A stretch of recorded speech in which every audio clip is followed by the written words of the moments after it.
Bendiciones, mis hermanos y hermanas, amigos y amigas que sintonizan una vez más su programa Apologética del Evangelio de Jesucristo a través de Facebook y a través del Centro del Buen Samaritano, Iglesia Monasterio, con su pastor y doctor Nicanor González. Aquí una vez más, presentándole una programación más acerca del Evangelio narrado en Mateo, Marcos, Lucas y Juan, y después extendido a través de las epístolas de los apóstoles que escribieron de las palabras y la enseñanza del Evangelio en todo el entorno del Nuevo Testamento. Y estamos ocupando la epístola a los Hebreos, la cual ha sido debatida por mucho tiempo por causa de su auditoría, que hasta el día de hoy no tenemos la menor idea de quién escribió esta epístola, y que tiene muchas referencias de la teología de Pablo, pero también de Lucas, de Pedro, de Timoteo, de Bernabé, todas estas personas que estaban ministrando en el primer siglo. Ellos tuvieron capacidades, como Timoteo fue un coautor de escrito bíblico con el apóstol Pablo, porque era un hijo espiritual de Pablo. Timoteo, por ejemplo. Tito era otro que también era hijo espiritual de Pablo, y ellos contribuyeron a muchas cosas a la iglesia del primer siglo, especialmente a la iglesia de los Corintios. Ok. Aquí tenemos un verso en el capítulo 2 de Hebreo, que quiero dar énfasis para que entendamos algo muy importante, ¿no? Porque ciertamente no socorrió a los ángeles, sino que socorrió a la descendencia de Abraham. Bien. Y quiero hacer ese contraste entre los ángeles que fueron echados del cielo a la tierra, una tercera parte de ellos que lo mandaron para este planeta Tierra. No habla de los demás planetas, sino habla de que fueron echados al planeta Tierra antes de la creación y formación de Adán y Eva. Antes. Así que podemos decir con ciencia cierta que el mundo fue poblado con estos espíritus, ángeles que fueron echados del cielo y cayeron de la gracia de Dios por desobedecer y por crear una revolución para destronar al Dios soberano, omnipotente y todopoderoso que está sentado en el trono. Y que estos ángeles blasfemaron al Espíritu Eterno, como dice Juan 4, 24, 25, que Dios es Espíritu. Y en el capítulo 3 de Marcos habla de la blasfemia contra el Espíritu Santo. Y ellos querían destronar a Dios para que Lucifer se sentara en el trono, y que entonces Lucifer iba a ser el Dios del universo si hubieran logrado ese cometido de darle ese golpe de estado al creador del universo. Y por eso es que en este libro, la incomprensión del mar, interpretando lo incomprensible de la vida existencial, en este libro, en el capítulo 15, yo hablo de ese dilema tan grande que hubo antes de la creación del mundo, y por eso lo veo como una incomprensión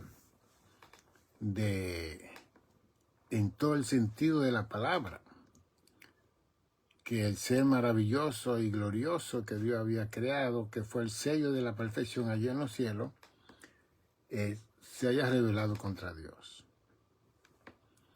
y haya querido usurpar el trono de Dios. Entonces, usurpar el trono de Dios indica que Él iba a ser Dios y que le iba a quitar en cierta forma el poder a Dios, lo cual eso era un imposible. Pero este es el hermoso, esplendoroso, lleno de sabiduría, que estaba delante de la gloria de Dios como querubín. Él se pegó tanto que él quiso eso que tenía Dios. Entonces, cuando vemos la narrativa bíblica en el Antiguo Testamento, vemos que Dios indica en Jeremías y Isaías que no comparte su gloria con nadie. Dios es celoso con su gloria. Bien. Que precisamente Él hizo a los ángeles para ser servidores, para ser adoradores, para ser personas que iban a alabar a Dios todo el tiempo de su existencia eterna, porque los ángeles son eternos, no al nivel de Dios, porque Dios lo creó y Dios puede deshacerse de los ángeles, como de nosotros la humanidad, que esa era otra realidad. Bien, porque antes de nada era Dios, y Dios en un determinado espacio de tiempo dimensional determinó crear ángeles.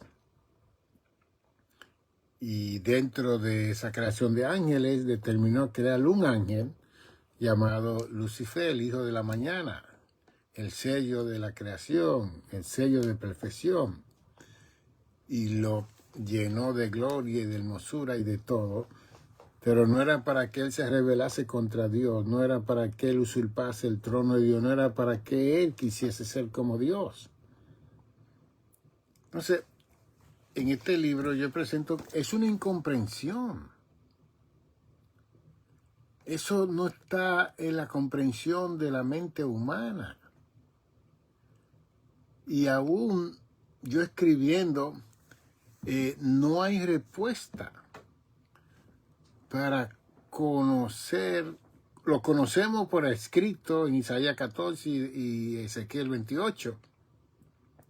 Y vemos la manifestación de ese ángel caído, ese Lucifer, desde el Génesis hasta el Apocalipsis. Lo vemos envuelto en todo lo que tiene que ver con Dios. Y lo interesante de todo esto es que Dios, como yo digo, que Dios tiene juego pesado, ¿no? Dios hace cosas que para la mente de nosotros son incomprensibles, pero para Dios es que está claro en lo que Él hace. ¿Ve? Estar así que después que una tercera parte de sus ángeles fueron lanzados a la tierra, con Lucifer siendo él el jefe principal, Dios determinó hacer su obra maestra, que somos nosotros los seres humanos.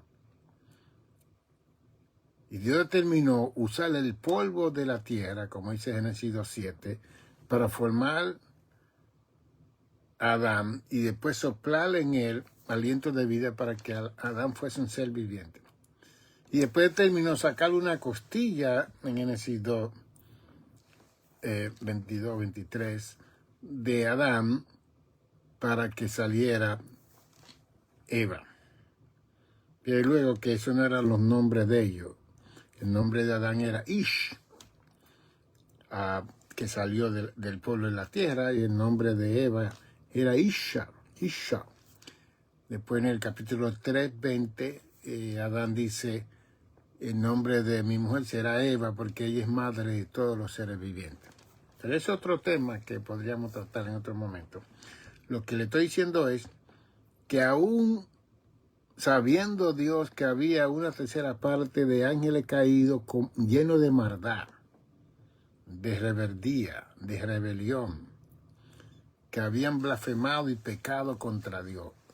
Aún en medio de esa situación, Dios determina crearnos a nosotros, formarnos a nosotros, soplarle en nosotros aliento de vida y hacer un ser con su imagen y semejanza. En medio de esa, una tercera parte de esos seres que estaban rondando por toda la tierra. Como dice Job 1, 6, 7, que cuando los hijos de Dios se presentaron al cielo, Satanás estaba en medio de los ángeles. Y Dios le preguntó a Satanás de dónde viene, y Satanás le dijo, de andar y rodear la tierra.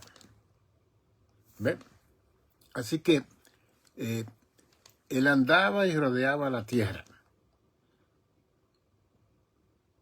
Aquí.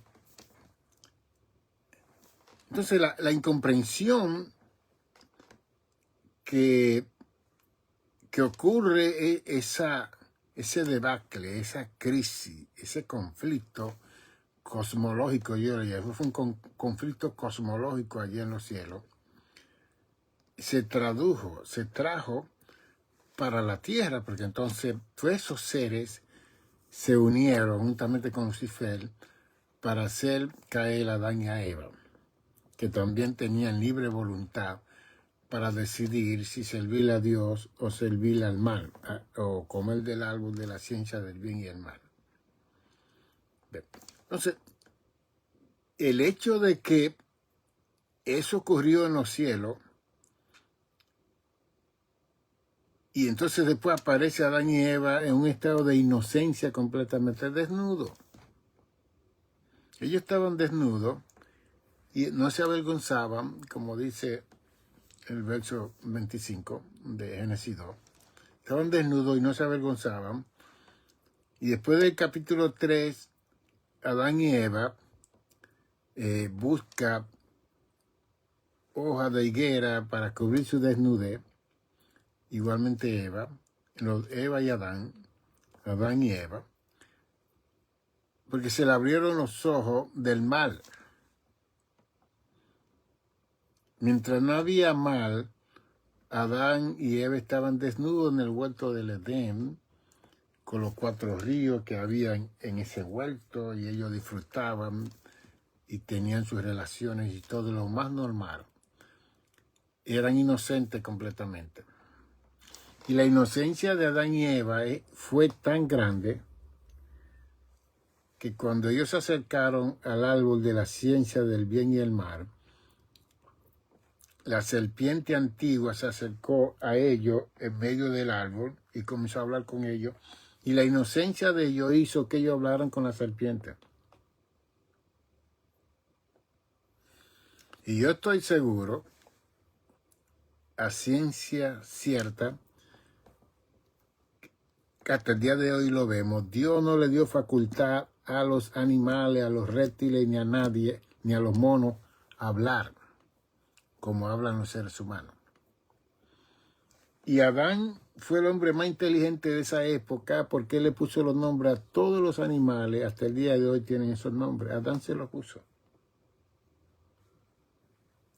Y de seguro que él no vio a ningún animal hablando con él. O sea, ahorita ya, hoy en día, yo como ser racional, ser inteligente, ser lógico, puedo entrar en un debate de esta situación. Pero también entiendo que cuando uno es inocente, infantil, uno no tiene los datos informativos para saber lo que es bueno y lo que es malo. Ellos sabían que había un árbol del bien y del mal. Pero en la inocencia de ellos, en la niñez de ellos no llegaron a entender, a comprender la situación mayor de ese árbol. Y que solamente ellos tenían que obedecer por fe a la palabra de Dios, que tampoco ellos no conocían esa palabra fe, y seguir hasta la otra etapa donde Dios iba a seguir tratando con ellos. Porque Dios, como yo le he dicho a ustedes, que Dios trabaja por etapa con la vida de cada uno de nosotros. En un momento dado, Dios trata contigo y te usa una capacidad y de repente, al transcurrir el tiempo, de repente tú te vas haciendo otras cosas normal. Lo único es que usted y yo tenemos que estar siempre cierto que los cambios que vengan a nuestra vida es la voluntad de Dios para no salirnos de la voluntad de Dios. Entonces, en este libro, Interpretando lo Incomprensible de la Vida Existencial, yo enseño que Adán y Eva, en su libre albedrío, no permitieron que el Creador lo entrara en la otra etapa que él tenía para los seres humanos. Como que ellos aligeraron en su compulsión, porque hay un diagnóstico dentro de la psicología que se llama OCD, compulsión obsesiva de desorden, OCD. Y parece que Adán y Eva tenían una situación de compulsión que le llamó tanto ese árbol, la intriga de ese árbol del bien y del mal. Es una incomprensión.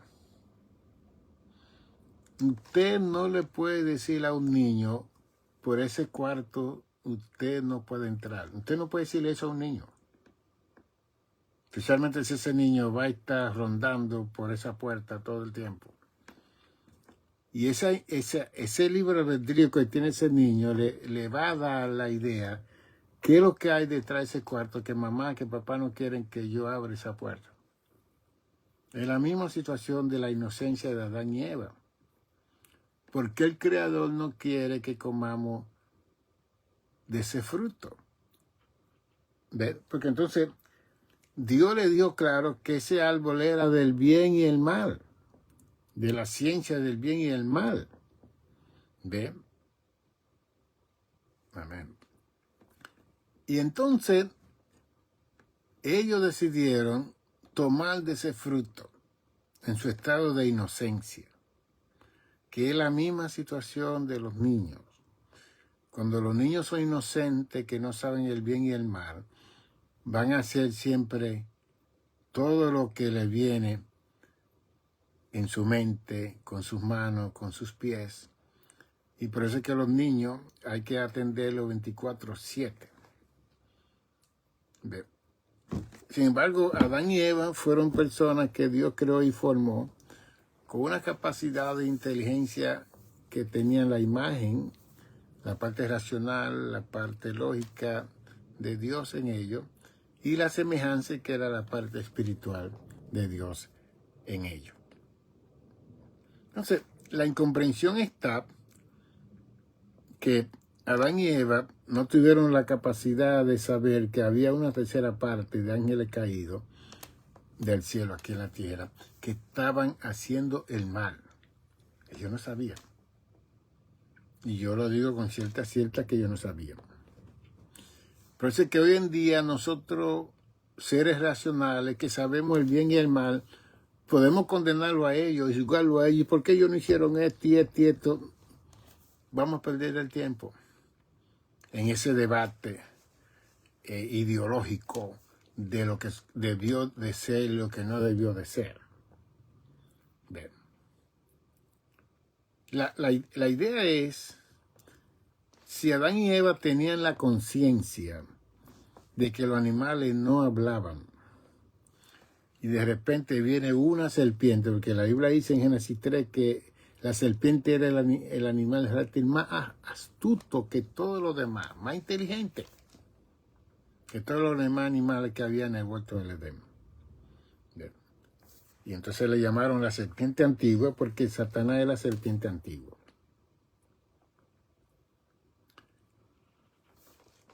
Posiblemente, si Satanás hubiera vestido de ángel de luz, como dice 2 Corintios 11:14, que no os maravilléis que Satanás se viste como ángel de luz.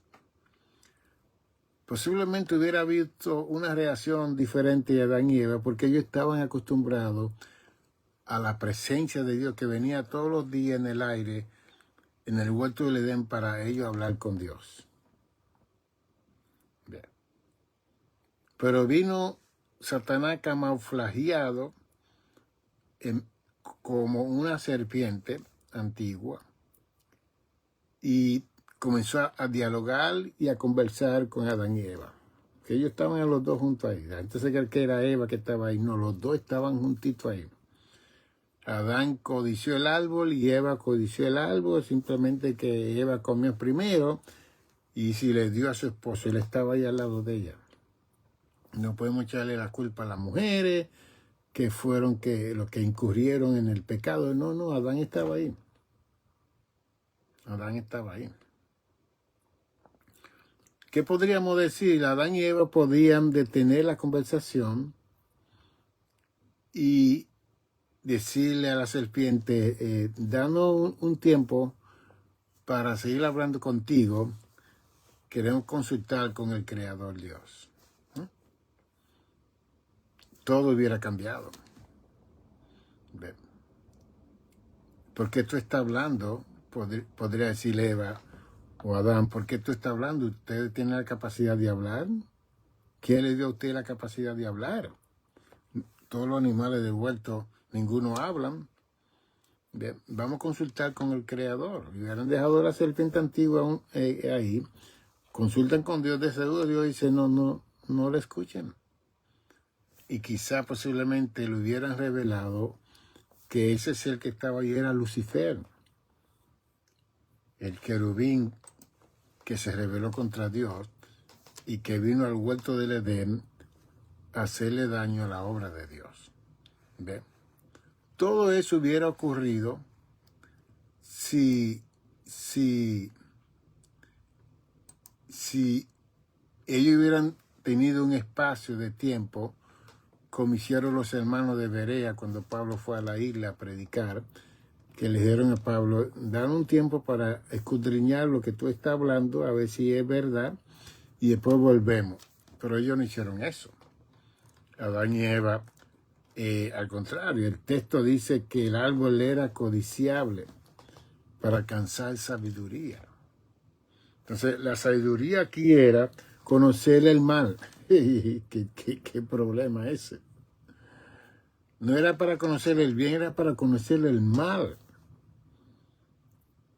Y en esa voluntad propia que tenía Adán y Eva, pues ellos determinaron conocer el mal a través de la desobediencia de la palabra de Dios. Entonces, eso fue un problema serio que se ha transmitido para cada uno de nosotros, y nosotros también hemos heredado el pecado original de Adán y Eva.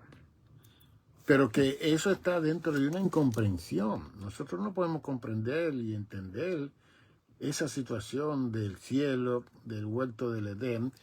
Simplemente tenemos la narrativa en el Génesis de cómo ocurrió todas estas cosas. ¿Ve?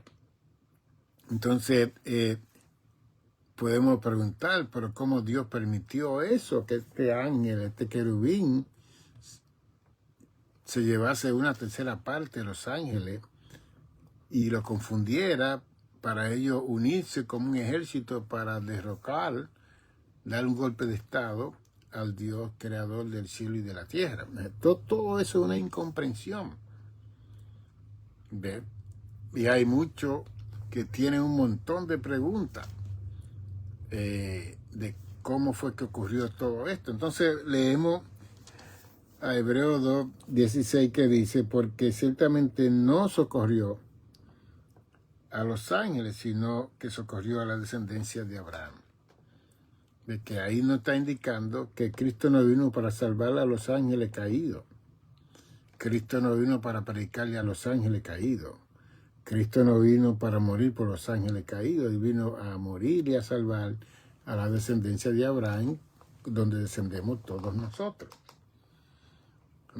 Entonces eso nos deja saber que los ángeles están condenados para siempre. No hay salvación para los ángeles. porque ellos blasfemaron al Espíritu Eterno. De nosotros tenemos esperanza de salvación, porque nosotros no nos hemos rebelado para destronar a Dios, no hemos hecho una revolución para quitar a Dios de su trono, no. Igualmente Nimrod en el capítulo 11 de Génesis, que reunió a toda la gente de esa área, la llanura de Sinar, para hacer una torre con la idea de que cuando viniera otro diluvio, todo el mundo subiera a la torre de Babel y no se ahogaran todas las personas. Pero que también la torre de Babel representa una rebelión de los seres humanos contra Dios, porque Dios le dijo en Génesis 1:27, henchíos, crecer, multiplicaos. Y usó a Adán y a Eva para que se multiplicara. Vino el diluvio en el capítulo 6 y 7, pero entonces Noé, con sus 3 hijos y su esposa poblaron de nuevo la tierra. ¿Ve? Entonces, ¿qué estamos diciendo de todas estas cosas? Hoy en día han salido un montón de teorías con el libro de Enoch, han salido documentarios, han salido, la computadora ha recreado un montón de los supuestos 200 ángeles que vinieron a cuidar a la humanidad y que cuidando a la humanidad tuvieron relaciones con las mujeres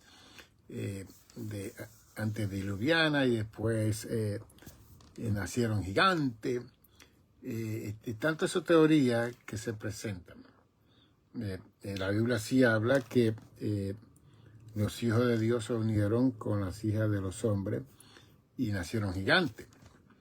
Entonces ellos piensan que los hijos de Dios son los ángeles. Toda la creación de Dios es hijo de Dios. Los ángeles son hijos de Dios y los seres humanos son hijos de Dios. ¿Ven? Y también cuando dice en Job 1, 6, 7 que los hijos de Dios fueron a presentarse delante de Dios, en la cual Satanás vino con ellos. Bien, a Satanás no le llamaron hijo de Dios, le llamaron Satanás. ¿De dónde viene? Porque los hijos de Dios fueron engañados por ese ángel, ese arcángel, ese querubín, porque él se transforma en lo que él quiera, de acuerdo a esa capacidad que tiene Lucifer. Recuerden que él era un querubín y él estuvo tan cerca de Dios que él tenía una jerarquía de ángeles, arcángeles, que él le instruía y le enseñaba cómo adorar, cómo cantar, porque él era la propia música, era una orquesta en sí mismo. Cada vez que Lucifer cantaba, por eso es que nosotros vemos a los seres humanos que tienen voces angelicales, que los pelos se le paran a uno cuando uno oye esas voces de seres humanos aquí en la tierra, con voces extraordinarias, celestial, que es una cosa increíble. Y cada vez que yo oigo esas voces, yo pienso en Lucifer, ¿ves? De cómo él era el gran cantante, el gran cantor, el gran compositor, el gran de todo en los cielos, que enseñaba a los demás ángeles cómo adorar, cómo servir, cómo alabar a Dios. Y por eso es que Lucifer siempre está muy relacionado con la música. Y a los músicos, Lucifer lo ataca mucho. A los músicos y los cantores lo ataca, porque es que eso es una remembranza de lo que él era allá en los cielos. Y si algo él ha atacado en el mundo entero, es la música. ¿Ve? Y especialmente en las más de 40 millones de iglesias que hay en el mundo, él continuamente está atacando a aquellos que cantan, que adoran, y más cuando hay una voz angelical, una voz hermosa y maravillosa, él quiere destruir eso. Porque entonces Dios se agrada cuando ve una música, una persona que toca, una persona que canta, que compone y adora a Dios. Él le da celo, porque precisamente el pecado y el mal que hay en Lucifer creó envidia, rencor, resentimiento, celo contra todo lo que los seres humanos hacen hacia Dios. porque él hacía todo eso. Entonces, como él quiso que le dieran esa adoración y esa alabanza, porque él lo hacía, pero entonces él quiso que los demás ángeles lo adorasen a él, le sirviesen a él. Y eso no se podía hacer y lograr en los cielos. Entonces, al echarlo fuera y traerlo aquí a la tierra, mandarlo a la tierra, él entonces ha usado a la humanidad para que lo adoren a él, para que le sirvan a él. Pero en el caso de Lucifer, él tiene que comprarle a la gente. Él tiene que ofrecerle poder, fama, dinero, autoridad. Porque hay una diferencia entre Lucifer, porque Lucifer no se puede comparar en el mismo nivel de Dios de ninguna forma posible. Dios es incomparable. ¿Ven? Lucifer siempre es una criatura de Dios. ¿Ven? Dios usa a Lucifer para los planes y los propósitos, las intenciones y la voluntad de Dios. ¿Ven? Él sigue siendo un siervo de Dios, aún siendo malo y siendo lo que es, él sigue, tiene que obedecer al Creador. Bien. Y lo peor que le ocurrió a Lucifer fue Dios venir en el verbo de la persona de Jesucristo. Eso fue lo peor que le ocurrió. De que un hombre con la carne humana se sometió al Padre y a la voluntad de su Padre y se doblegó al propósito eterno del Padre, y en su carne humana, en la cruz del Calvario, le pisó la cabeza a Lucifer y le quitó la llave de la muerte a Lucifer. Eso fue como una bofetada. Que Dios no tuvo que pelear, mandar ángeles para pelear con Lucifer.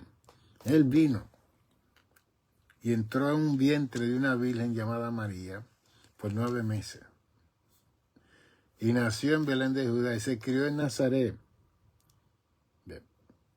Y el propósito, como dice Juan 12:31, que él vino a echar fuera al príncipe de las tinieblas de este mundo, Jesucristo.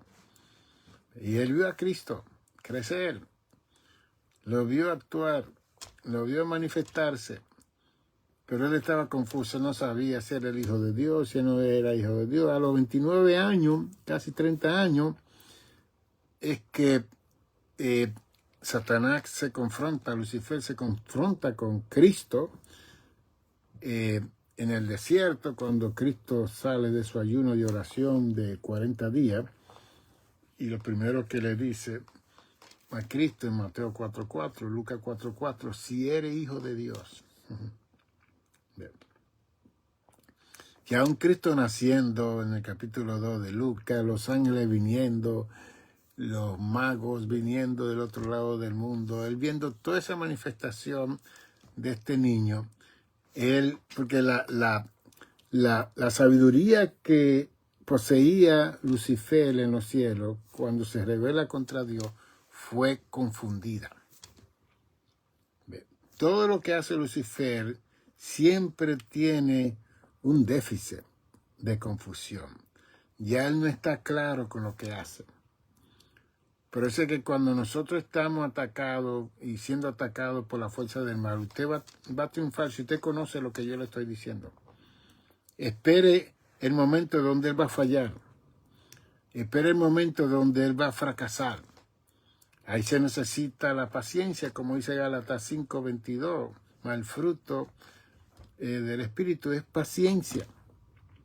Y como dice Lucas 21:19, que con vuestra paciencia ganaréis vuestras almas. De todo eso, esa escritura tenemos que citarla para que nosotros entendamos que Dios nos ha dado toda la herramienta para nosotros triunfar sobre la fuerza del mal que está aquí en esta tierra.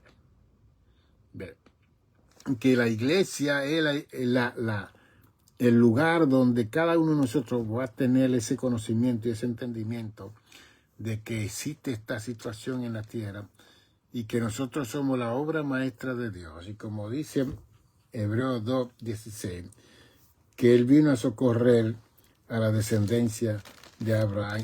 Y lo dice, no a los ángeles, no fue a los ángeles que Cristo vino a salvar, fue a la descendencia de Abraham, que somos nosotros los seres humanos.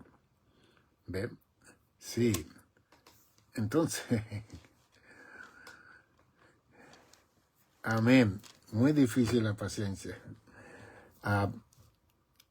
Paciencia tiene que ver con alguien que le pise el pie a usted y usted quedarse tranquilito y simplemente decirle a la persona, levante su pie de mis pies porque me está pisando.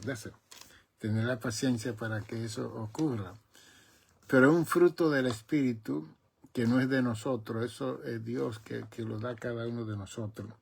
Entonces, cuando somos asediados, acosados, atacados por esa fuerza de mal que está alrededor del mundo, a mis 8.2 billones de seres humanos que hay en la tierra, todo el mundo está, cristiano y no cristiano. Pedro dice que los pecadores son abofeteados por su pecado. Y nosotros también, si hacemos el mal, vamos a ser abofeteados por igual. ¿Ve? Pero nosotros tenemos el conocimiento de salvación, que sabemos que lo que está sucediendo es para bien de cada uno de nosotros.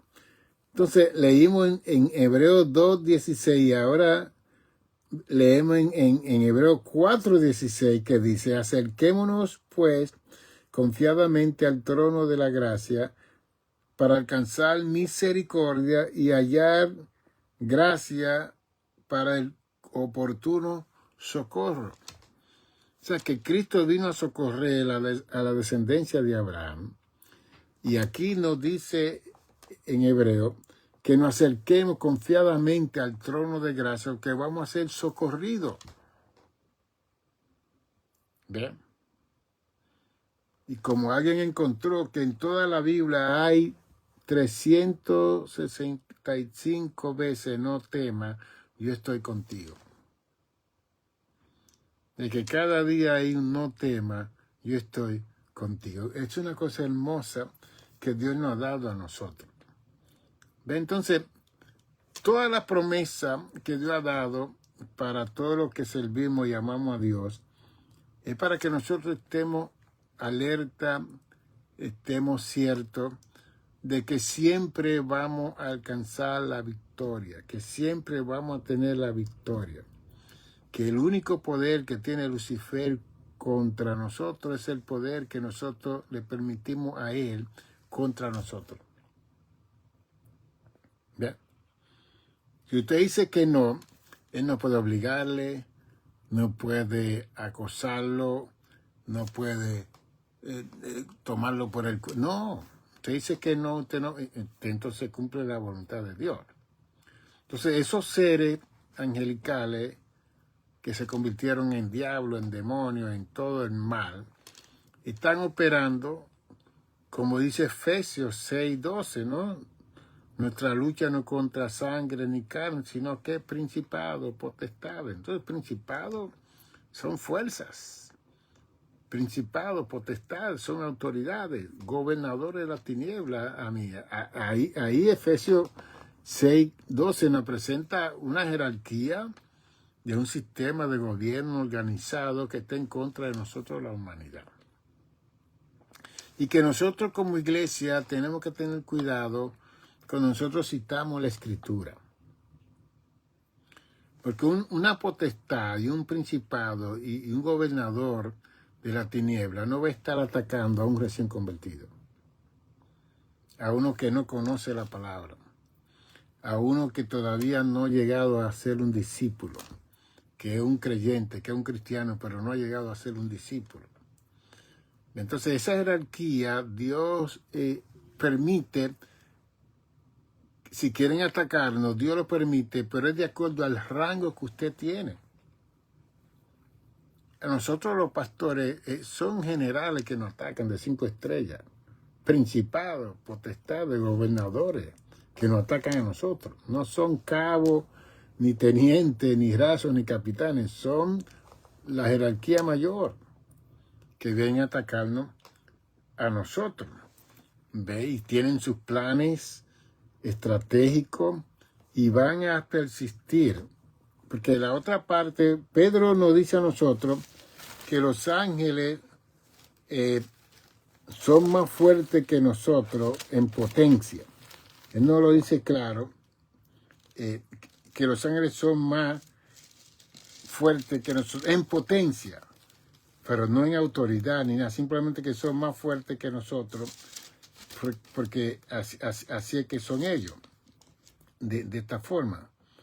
Mira, en segunda de Pedro 2,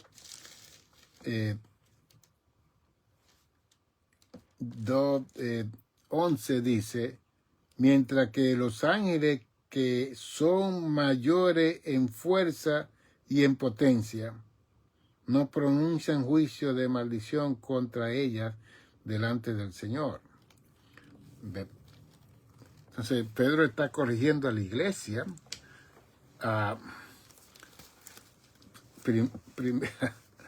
Segunda de Pedro 2, 11 dice que los ángeles son mayores en fuerza y en potencia.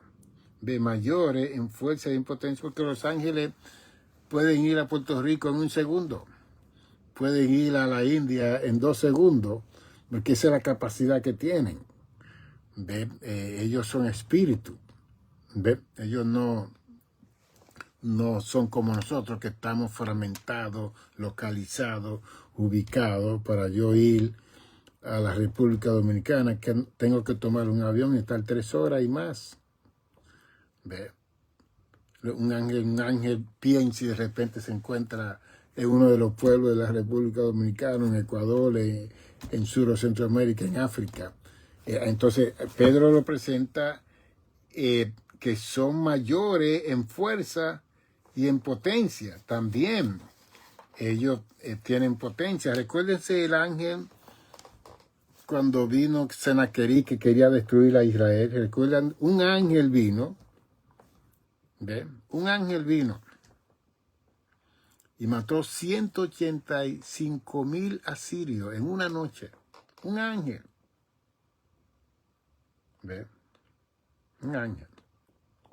Cuando Cristo estaba en el huerto de Getsemaní, que Pedro saca la espada y quería pelear, le cortó la oreja a Marco, uno de los hijos de los sacerdotes,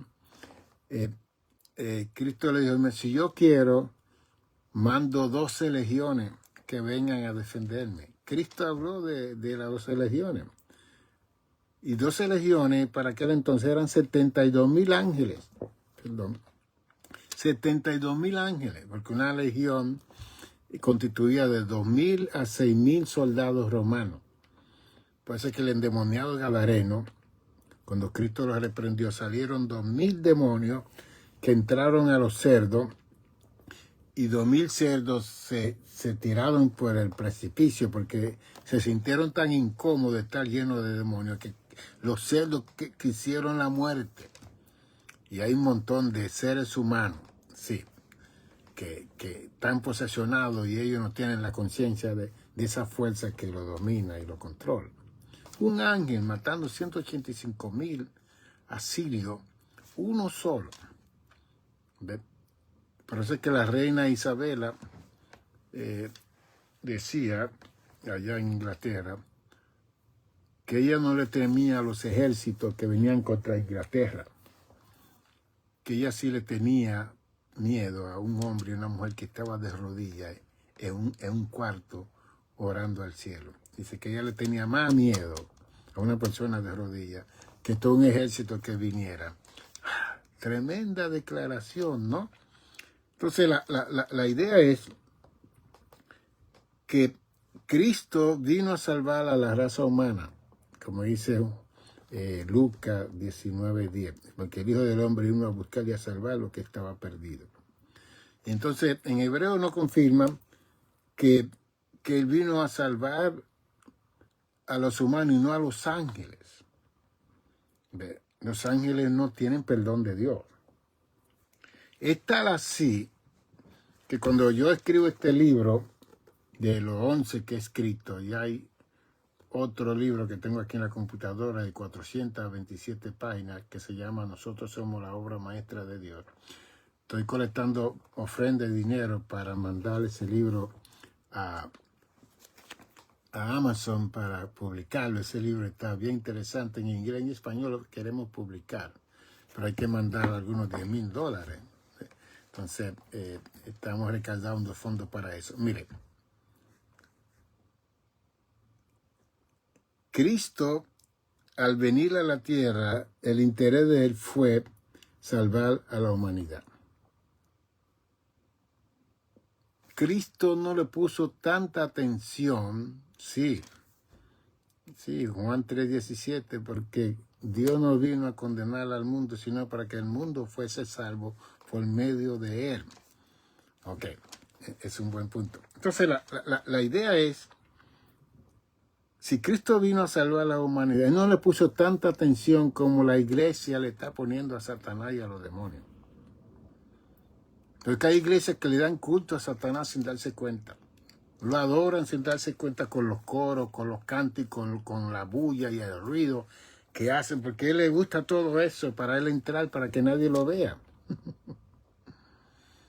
Cuando él ve una iglesia quieta que se está enseñando la palabra, él tiene miedo y temor de entrar a esos lugares.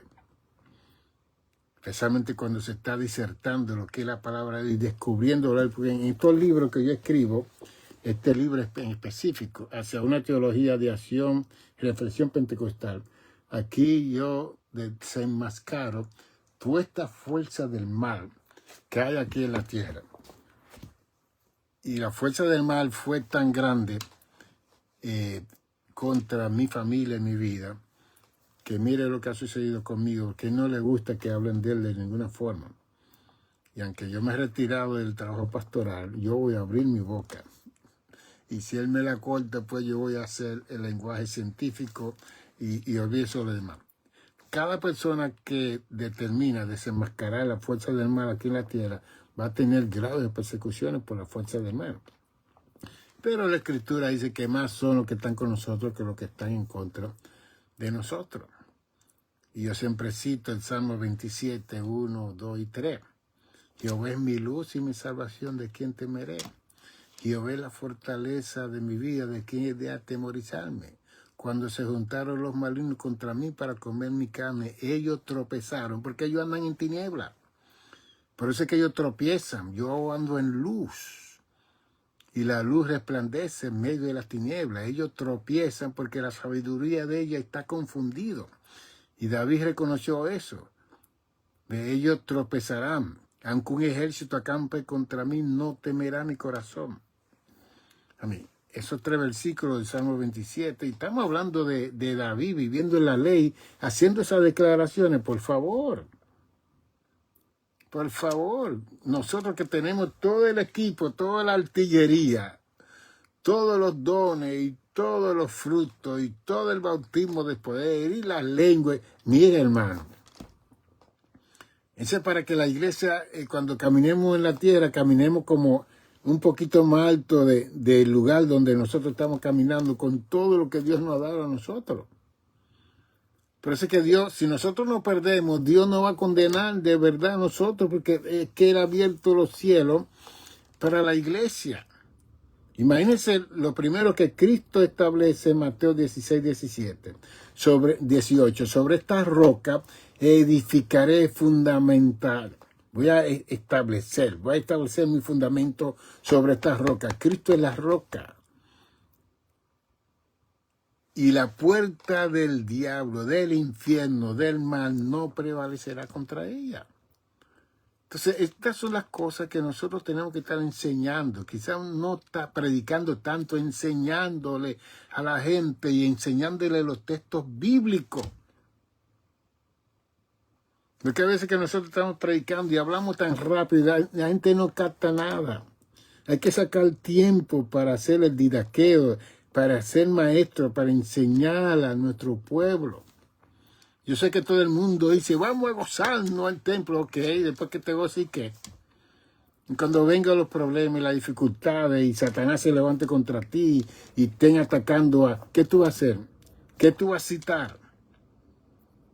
Porque lo único que vence todo es la palabra de Dios, el conocimiento de esa palabra en nuestro corazón, en nuestras mentes.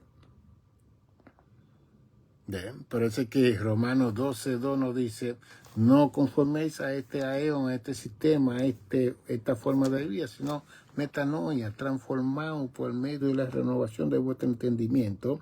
Y en esa transformación de nuestro entendimiento vamos a comprobar cuál es la buena voluntad de Dios perfecta y agradable.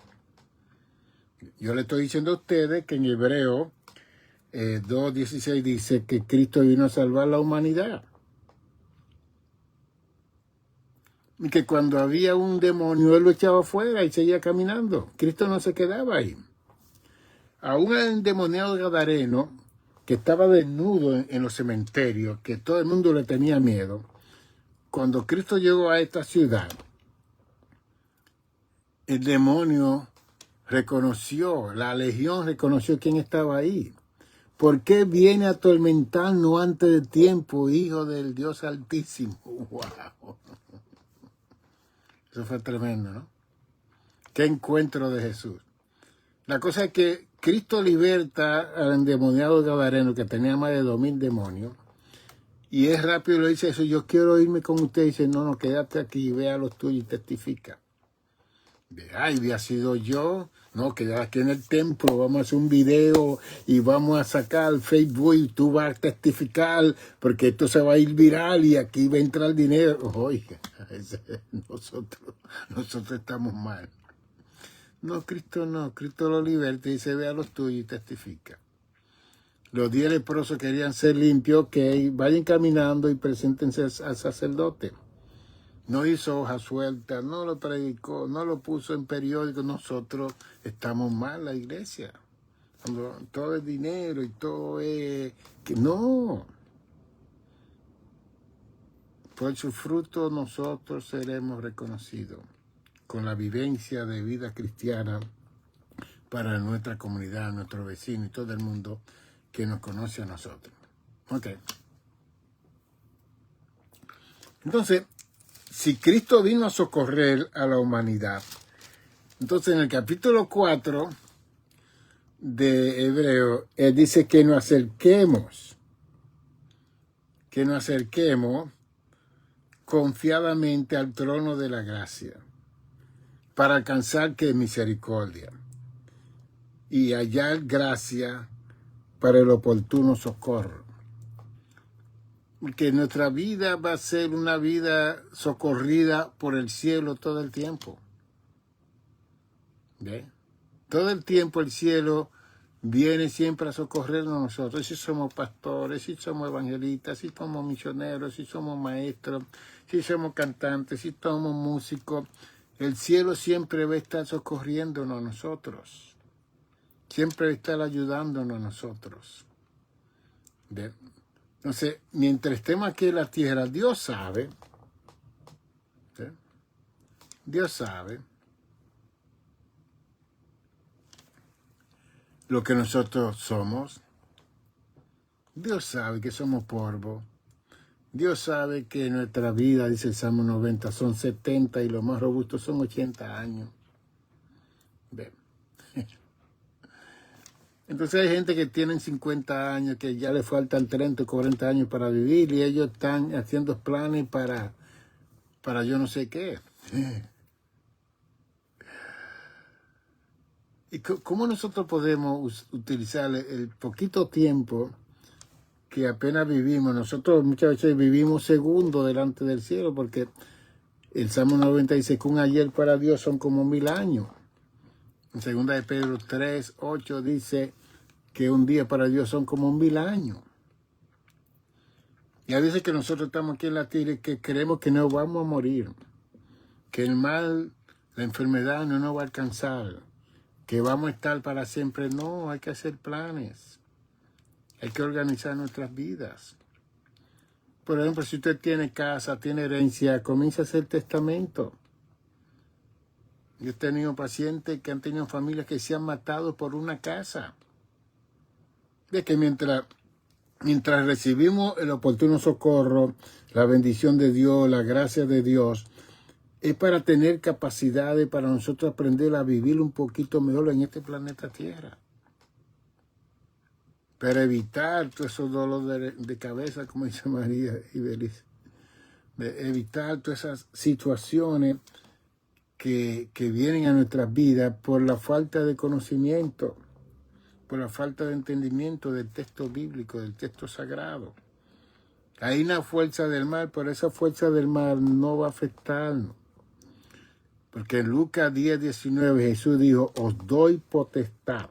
¿Qué es lo que es potestad? Autoridad, jurisdicción, contra toda fuerza del mal, escorpiones, culebras, lo que sea, representando a los demonios.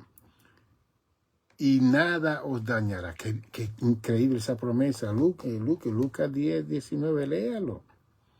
Son promesas que cuando usted esté envuelto con esos ataques, use la palabra de Dios. Dice Isaías 55:11, mi palabra no vuelve atrás vacía, sino que hará lo que intencionó, que dijo esa palabra.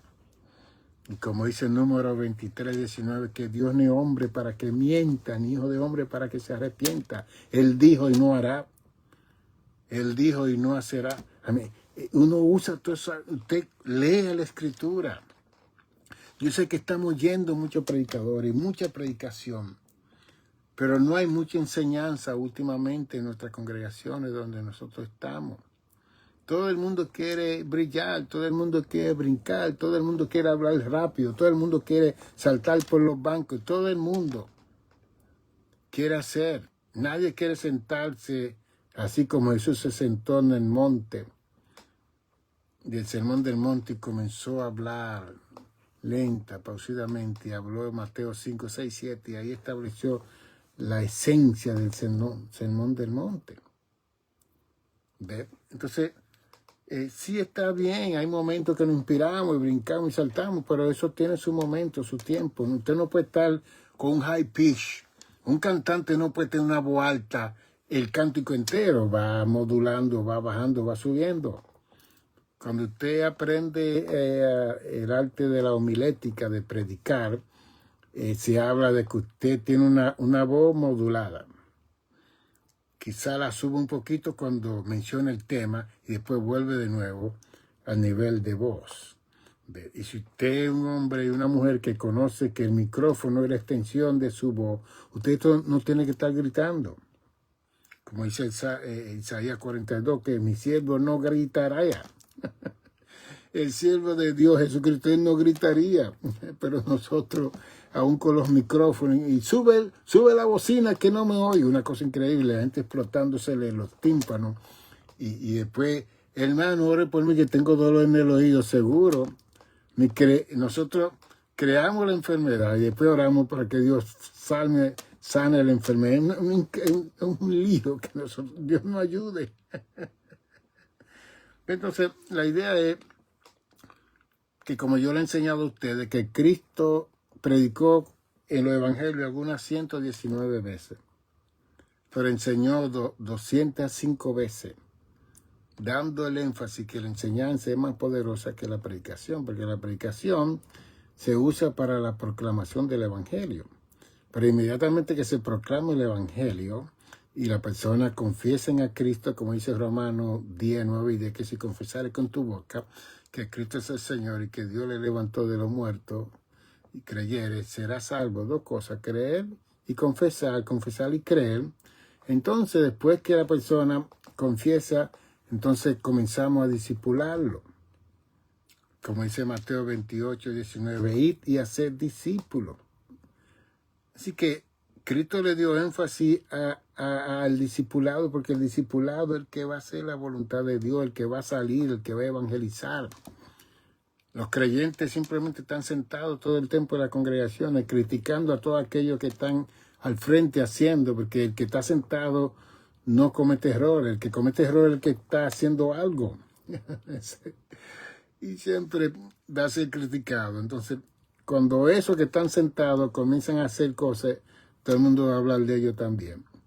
Esa es la situación que estamos teniendo. Y yo confronto a las personas con todas estas cosas para que nosotros aprendamos a ser más maduros, a tener ese oportuno socorro que habla Hebreos 4:16, que encontremos gracia dentro de la misericordia de Dios y que sepamos que Jesucristo le dio más importancia a la salvación de los seres humanos que a Satanás y a los demonios, porque él vino a echar fuera al príncipe de las tinieblas. En un momento dado, Cristo estaba con los discípulos y él le dijo, vámonos de aquí, que viene el príncipe de la tiniebla de este mundo y él no tiene parte conmigo. Es bien interesante. Sin embargo, en nuestras congregaciones mencionan muchas veces más a Satanás y a los demonios en los coros y en los cánticos, en las predicaciones, que a Dios. Y tengamos mucho cuidado cuando esos satanistas y todas estas personas que le daban culto a Satanás comienzan a testificar en nuestras congregaciones, que muchas veces la gente entra en crisis oyendo esos testimonios, porque esa gente necesita sentarse para ser desintoxicado de esa fuerza del mal que lo tenía atado, para que conozcan a Dios y su palabra y comiencen a hablar de Dios. No le sigan dando énfasis a todos los revoluciones que ellos tuvieron con la fuerza del mal y todo lo que Satanás hacía con ellos. Así que tenemos mucho que aprender. Está este libro, Interpretando lo Incomprensible de la Vida Existencial, y hacia una teología pentecostal, y que habla de cómo interpretar el texto bíblico con su contexto histórico. Así que tenemos 11 libros escritos. Solamente tenemos uno en Amazon, con Interpretando lo Incomprensible de la Vida, interpretando la incomprensión del mal y la santidad de Dios. Y queremos que usted pueda adquirir esos libros. Aquí está el panfleto que yo hice. Aquí está el canal de YouTube, que usted puede tirarle una foto a esto para que usted lo use. Está el teléfono mío, está la cicla de nuestra organización, The Good Samaritan Center, Monastery Church. Y aquí está también la cosita esa, el QR, que usted puede tirarle foto. Y si usted quiere mandar una donación, esa donación no va a ser para mí. Esa donación va a ser para yo mandarla a Amazon, para mandarle este otro libro que quiero publicarlo también. Y así que salga por toda Latinoamérica y el mundo, porque va a ser traducido en inglés por igual y todo eso cuesta dinero. Y ya nosotros no estamos trabajando a nivel de iglesia. Y estamos aquí viendo pacientes, escribiendo, y cuando salimos a dar conferencias yo llevo mis libros, la gente los compra y guardamos ese dinero para cubrir los otros libros que hay. 646 es mi número, 755-1290, 646-755-1290. Posiblemente usted conoce a una persona que quiere ver un terapeuta, licenciado del estado de Nueva York. Aquí está este servidor para hacer ese trabajo también y seguir ayudando a nuestros hermanos. Bendiciones, en 2 días nos vemos, el jueves, por la tarde. Salud.